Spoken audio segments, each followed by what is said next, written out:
आप सुन रहे हैं कहानी इस कदर प्यार है भाग 10। देव ने अगला पूरा दिन भी आराम किया तब तक जब तक उसकी तबीयत माँ को ठीक नहीं लगने लगी।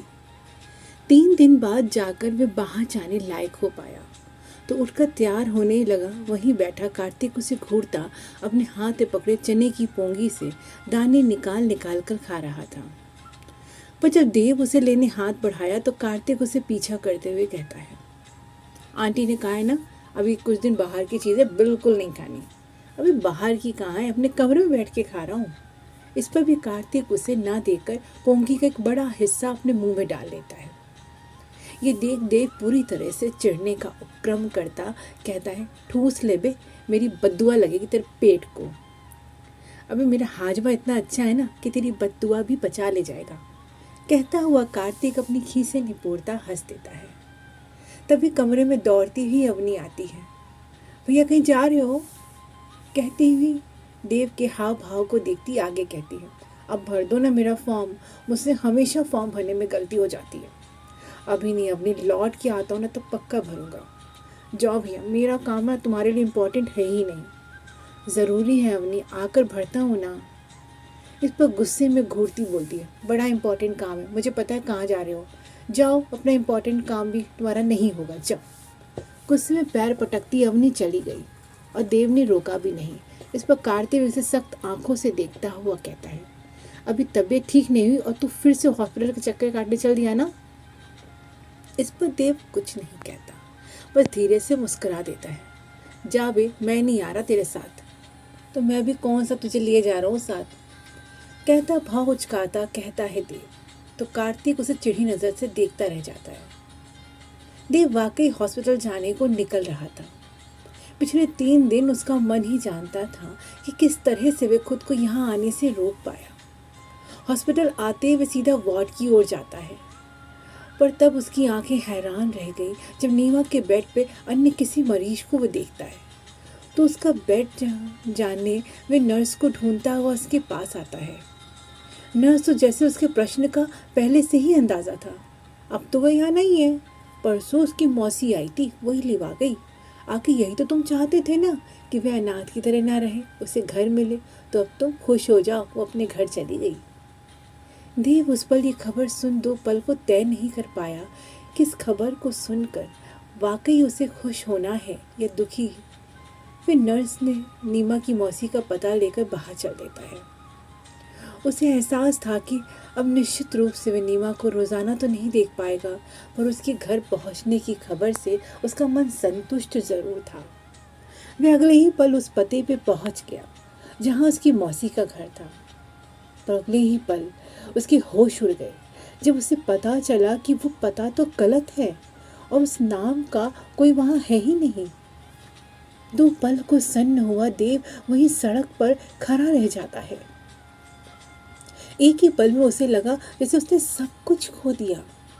कहाँ है आखिर नीमा, कैसी है, क्यों उसकी मौसी उसे ले गई, और ले गई तो अपना पता गलत क्यों लिखाया। क्या मात्र संयोगवश ऐसा हुआ, यह सोची समझी सच्चाई है ये कोई। उस पल एक भी सवाल का जवाब नहीं था, इसलिए अपने सवालों की तलाश में वे पुलिस स्टेशन की ओर चल देता है और अपनी रिपोर्ट लिखाने वह एसएचओ के सामने बैठा बता रहा था कि नीमा को उसकी मौसी अपने साथ ले गई और पता गलत नोट कराया हो, जबकि पिछले 2 महीने से उन्होंने उसकी कोई खैर खबर भी नहीं ली थी। फिर अचानक से वो उसे क्यों लेने आ गई, और ले गई तो पता गलत बताने के पीछे उनकी मंशा क्या हो सकती है। थाना अध्यक्ष अपनी घूरती आंखें उस पर टिकाए हुए बोल रहा था, कंप्लेन क्या है वो बताओ, और उससे पहले ये बताओ उस लड़की से रिश्ता क्या है तुम्हारा, भाई हो, पति हो या रिश्तेदार हो। जी कुछ भी नहीं। नजरें नीचे किए ये कहते देव के होठों पे दबाव आ जाता है। इससे थाना अध्यक्ष अपनी कलम रजिस्टर के बीच उल्टा ठोकता हुआ उस पर गरजा, तो बता क्या और किस के खिलाफ कंप्लेन लिखूं। लेकिन उसकी मौसी ने गलत पता क्यों दिया, वो उसकी मौसी है और तूने जो बताया उसके अलावा उसका कोई है नहीं, तो उसकी मौसी का हक है तो ले ही अपने साथ। और अगर कुछ बुरा होगा उसके साथ तो उस लड़की को बोलो ना, तब कंप्लेन लिखूंगा, समझे? तो यही तो समस्या में मिल नहीं रही। देव छल्ला उठा। तो जब मिली ही नहीं तो कैसे कह सकते हो कि उसके साथ बुरा हो रहा है? हो सकता है गलती से पता गलत हो गया हो, और तेरा उस लड़की से कोई रिश्ता नहीं, तो तुझे क्या फ़र्क पड़ता है कि वो कहाँ है? तूने एक बार उस लड़की की मदद की, अब के दोबारा उससे तुमसे मदद मांगी? नहीं ना, तो जाओ यहाँ से, चले आते मेरा समय बर्बाद करने। अब की फालतू की बात की ना तो मेरे पास आए और तुम्हारे खिलाफ मैं एफआईआर दर्ज कर दूंगा, समझे? अब देव के पास कुछ कहने को नहीं रहता, तो वे निराश घर वापस आ जाता है। उसके घर वापस आते सभी को नीमा का जाना पता चल गया था। अपनी हाथ में फॉर्म लिए लिए देव को अपने सामने से जाता हुआ देखती रही, कुछ बोलने की हिम्मत नहीं कर पाई। देव थके कदमों से चलता कमरे में आता सीधा लेट जाता है। माँ समझ रही थी पर कुछ कहने सुनने को था ही नहीं, जिससे एक अजीब खामोशी उनके बीच पसरी रही। उन सबको लगा शायद अब से नीमा का किस्सा यहीं समाप्त हो जाए, लेकिन देव के मन में क्या है ये तो सिर्फ उसे ही पता था। वे उस वक्त कुछ समझ ही नहीं पा रहा था, लेकिन नीमा को पूरी तरह से अपने दिमाग से निकाल पाना भी उसके लिए असंभव था। अगले दिन सुबह ही वह कार्तिक के घर पहुंच गया। वह भी सोकर भी नहीं उठा था। उसके कमरे में बेधड़क पहुंचते वह उसे झंझोड़ कर उठाने लगता है, जिससे हड़बड़ा कर उठता कार्तिक 2 पल तो देव को देखते हुए खुद को होश में लाता लगभग पे बरस पड़ता है। अबे क्या हुआ कि तूफान आ गया जलजला, कहता कार्तिक बड़बड़ा रहा था तो देव मन ही मन बुदबुदा उठा।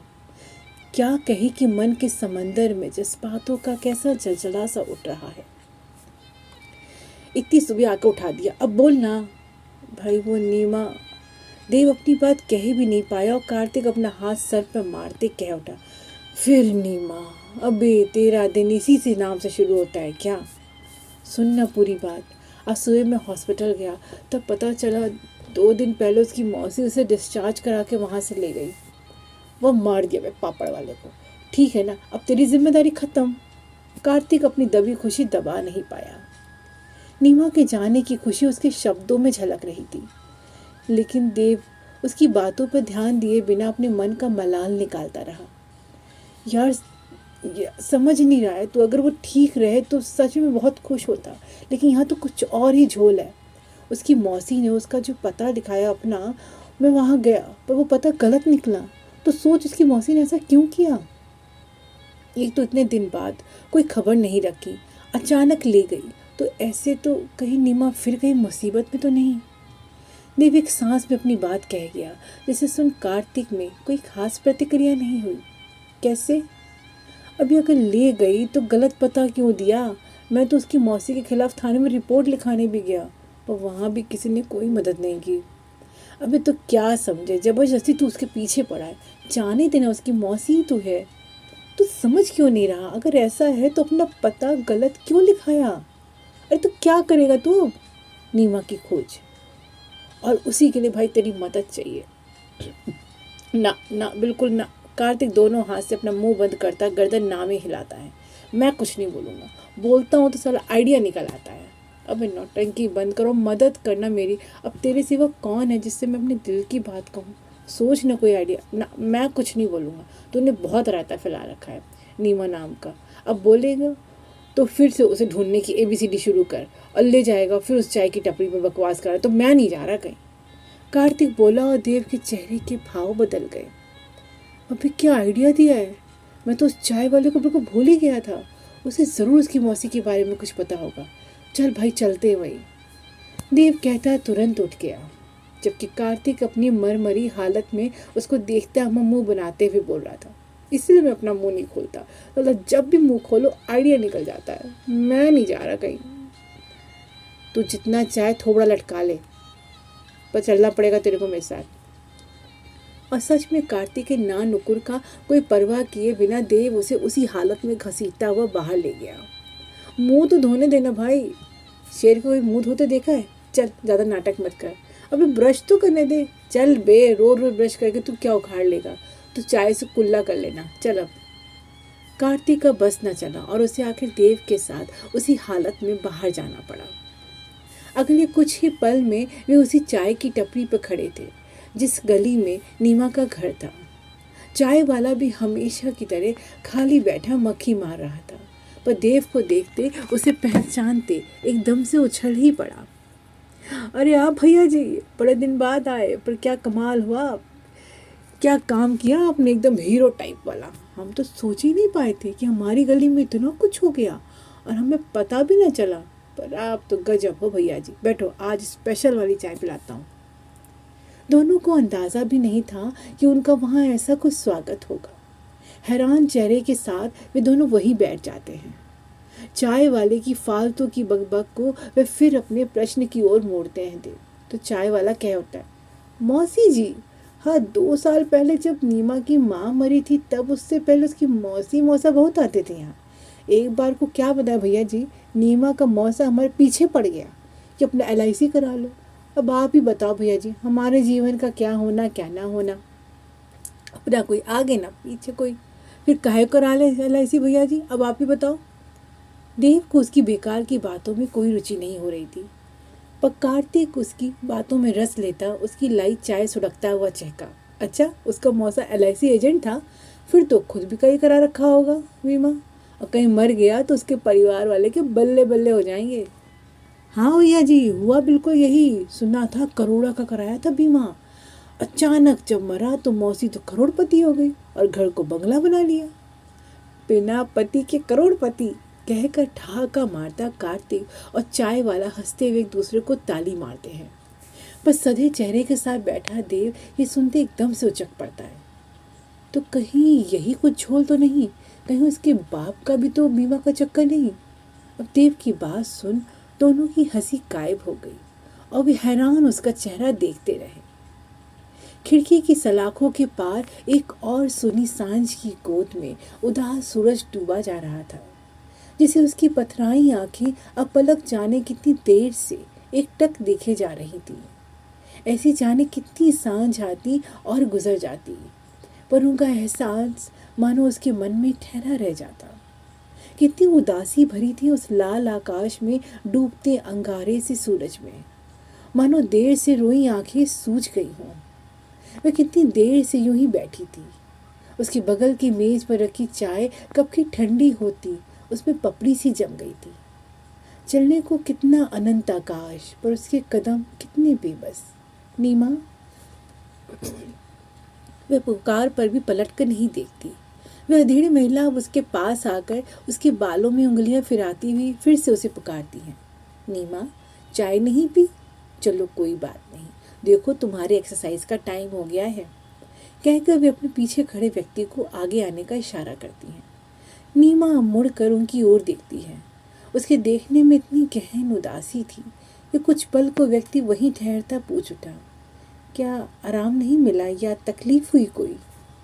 अरे थोड़ा दर्द तो होगा, पर आज थोड़ा ध्यान से कराएं, बच्ची ने बड़ी तकलीफ सही है जीवन में, थोड़ा समय तो लगेगा वापसी में, कहती हुई मौसी जी लेटी हुई नीमा का सर प्यार से सहलाती रहती हैं। तो वहीं कुर्सी पर बैठा फिजियोथेरेपिस्ट उसके पैरों से धीरे धीरे एक्सरसाइज कराता रहा। काफ़ी देर एक्सरसाइज करा लेने के बाद फिजियोथेरेपिस्ट कमरे से बाहर निकल जाता है। पीछे पीछे उसे दरवाजे तक छोड़ने मौसी जी भी आती हुई कहती रही, 1 हफ्ता तो हो रहा है, कितना सुधार है उसके पैरों में, कब तक वो सामान्य रूप से चल पाएगी? वह रुक कर उनकी ओर पलट कर देखते हुए कहता है, थोड़ा समय तो लगेगा, क्योंकि वे अपनी ओर से कोई प्रयास नहीं कर रही, फिर भी आप विश्वास रखें, आपकी मेहनत निष्फल नहीं जाएगी। हाँ बस आप ऐसा बोल दिए ना तो मन को बड़ा सुकून हो गया, कह दिए वे हाथ जोड़ लेती हैं। अरे आप फिक्र न करें, मैं अपना बेस्ट दे रहा हूँ। वैसे एक बात कहूँगा, आप उसकी मौसी होकर उसके लिए माँ से बढ़कर कर रही हैं, जो इसका फल भी अच्छा ही होगा। अच्छा नमस्ते, मैं कल आता हूँ। उनके बाहर निकलते हुए दरवाज़ा बंद कर नीमा के पास आती, उसे शॉल उड़ाती हुई उसके पास बैठती हुई कहती हैं, अब थोड़ी ठंड होने लगी है ना? वह कुछ नहीं बोलती, पर अपनी बात कहती रही, हर वक्त एक सा नहीं होता नीमा, जो हुआ उसे भूल कर अब तुम्हें आगे का सोचना चाहिए। आज तुम्हारी माँ होती तो क्या वो भी तुमको इतना उदास देख पाती? तुम्हारे पिता भी तुम्हारा बुरा कहाँ चाहते थे। वो तो बस उसकी मानसिक स्थिति ही ऐसी हो गई थी तुम्हारी माँ के जाने के बाद से। वे कहती हुई नीमा के चेहरे की ओर ध्यान से देखने लगी थी, जहाँ कुछ बदलने लगा था। मैं समझती हूँ कि तुम्हें अपनी माँ की याद तो आती ही होगी। थी भी तो आगे कितने जिंदा दिन। तुम्हारे पिता संग बड़ी खुशरंग जिंदगी जा रही थी उसकी, लेकिन उसे कैंसर क्या हुआ, सब कुछ खत्म होता गया। सुरेश तो पागल ही हो गया, और उसी पागलपन में तुम्हारे साथ भी आखिर क्या कर बैठा। लेकिन अब तुम परेशान मत हो, तुम मेरे पास हो, मैं अब सब ठीक कर दूंगी। कुछ दिन में देखना फिर से तुम चल ही नहीं दौड़ सकोगी। कहती हुई सर पर हाथ फिराती उसकी ओर देखती है। नीमा के बेजुबान शब्द मौसी के स्नेह से आंखों से लुढ़क पड़े तो वे प्यार से उसे अपने गले लगा लेती हैं। एक डूबती सांझ और ताल के पानी में जैसे डूबकर गुम हो गई, जिसे ढूंढता देव का बेकल मन अंतरस तड़प उठा। आखिर कितने दिन से इधर उधर भटकने के बाद भी वे अभी तक नीमा को ढूंढ नहीं पाया था। आज बहुत देर से अकेला बैठा जाने कितने पत्थर वे ताल में फेंक चुका था, पर नीमा का कुछ पता नहीं चला। क्या होगा जानने के लिए सुनते रहें इस कदर प्यार है। धन्यवाद।